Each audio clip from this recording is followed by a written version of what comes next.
Hola, buenas tardes. Mi nombre es Tolosa Sonia. Voy a hablar de hablar en clases y aprender la lengua. Por ejemplo, cuando venimos a mencionar cómo se desarrollan las diferentes actividades discursivas en el aula de un colegio, ¿no? Es allí donde se van a apreciar las habilidades lingüísticas y las posturas de los estudiantes ante los docentes o los compañeros.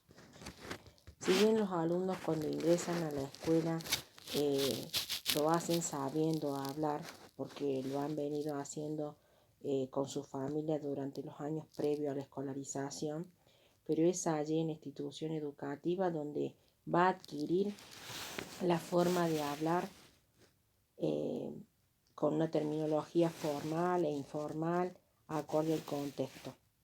Si lo hace en un medio como la escuela, una entrevista laboral, etcétera, su discurso será formal, pero si lo hace en su casa, con su familia o en la plaza con los amigos, su discurso va a ser más espontáneo, más informal. Eh, También debemos mencionar que la lengua oral se va a ver afectada por las características de los textos escritos, porque la diagramación de que tenga un discurso va a resultar de ya sea un discurso formal o no. Y, por ejemplo, Benveniste, ella dice que debemos comparar las producciones orales de los estudiantes con los borradores que ellos tengan o las producciones escritas, porque los estudiantes para dar una exposición de un determinado tema deberá previamente analizar y profundizar eh, esos temas tomando nota sobre eso, y de esa tomada de nota va a depender, digamos, la exposición y el éxito de esta. Si pensamos un poco con respecto a la oralidad, a la escritura, muchas veces se toma nota de lo que se dice y otras de las que se está escrito. Es por ese proceso que denominaríamos que se trataría de una inserción alfabetizada. Es lo que propone Benveniste. Después decimos que en el aula, en una clase de lengua, estas habilidades orales, como así también las escritas, son indisociables, porque en el sentido de que no pueden estar una sin la otra, en el sentido de que son instrumentos y objetos de estudio o de aprendizaje. Como mencionamos antes, que los niños y las niñas cuando llegan a la escuela tienen un uso, una manera de oralidad que la va a tener que corregir.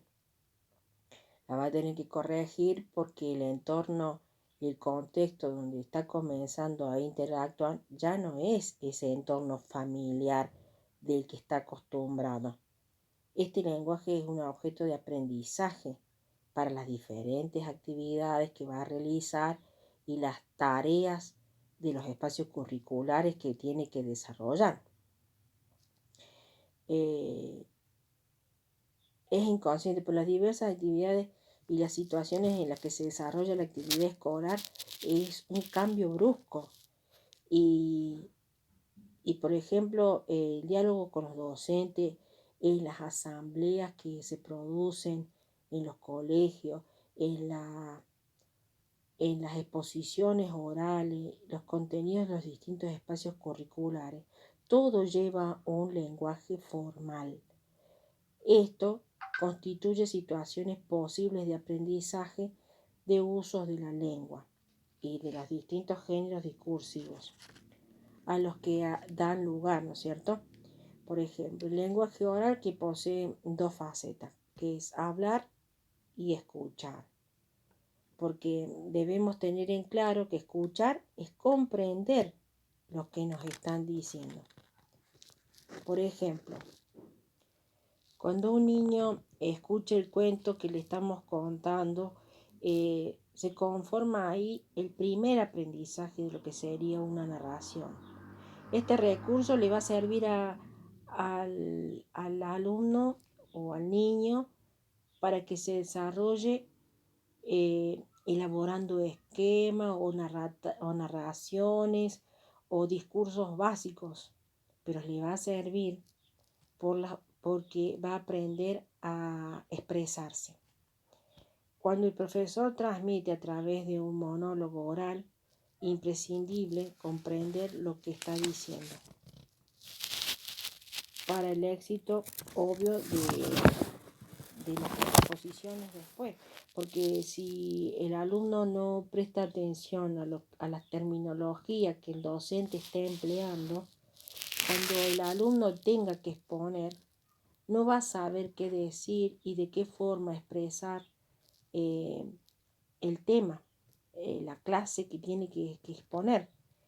Entonces, el tema de la memoria también es muy importante, porque va a grabar en su mente lo que el profesor está diciendo y en base a esto va a redactar su exposición, va a desarrollar sus apuntes, sus tomadas de nota van a tener esas terminologías formales para el hecho de la exposición. Por ejemplo, si tenemos en la televisión que se basa entre la imagen y la palabra. Según el género, la palabra adquiere una importancia fundamental, porque no entenderíamos nosotros la imagen si no nos dicen qué es lo que está pasando. De pronto, educar en la crítica, por ejemplo, dice que tenemos que dar de los mensajes que se están transmitiendo, es esencial para que crezcan como ciudadanos, que sean reflexivos y críticos en la llamada a la sociedad de la información. Si los referimos a los programas televisivos, que sean críticos de lo que están viendo y que sean críticos de lo que está diciendo ese mensaje televisivo. Existe una diversidad de usos y funciones de la lengua oral en la escuela, que es un intento de la clasificación de los usos del lenguaje. Por ejemplo, el lenguaje oral es lo que nos va a marcar nuestra forma de vida, nuestra forma de ser, nuestra manera de estar en el mundo y de estar en la propia escuela. Es difícil decir que se habla cuando se habla para aprender y se aprende para hablar. Podemos enfocar esos usos y funciones de la lengua oral a partir de 4 puntos de vista que pueden ayudar a la reflexión sobre la enseñanza. Dice que podemos hablar para regular la vida escolar.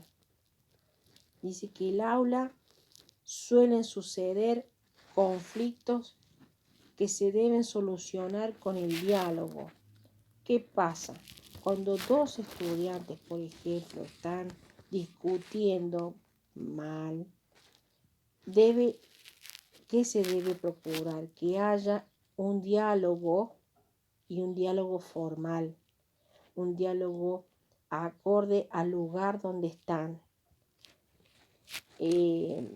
Después, y si no lo hay, que lo aprendan. Se aprenden las nuevas formas, dice. Después, para hablar para aprender y aprender para pensar. El diálogo permite hacer evidentes los conceptos de los estudiantes y permite esa transformación en el docente dinámico con los compañeros y con lo que propone el profesor como objeto de aprendizaje. Hablar para leer y para escribir. Leer y escribir se consideraban actividades individuales, pero los estudios y las investigaciones han hecho evidente la interacción oral en un instrumento imprescindible para que los alumnos aprendan por sí mismos a la construcción de los textos. Por ejemplo, discutir para comprender hablar para leer, hablar para escribir, escribir en colaboración. Son algunas de las expresiones compartidas por los docentes, donde dejan saber la necesidad del lenguaje como un instrumento para la construcción del lenguaje escrito en la comprensión y en la producción. Para hablar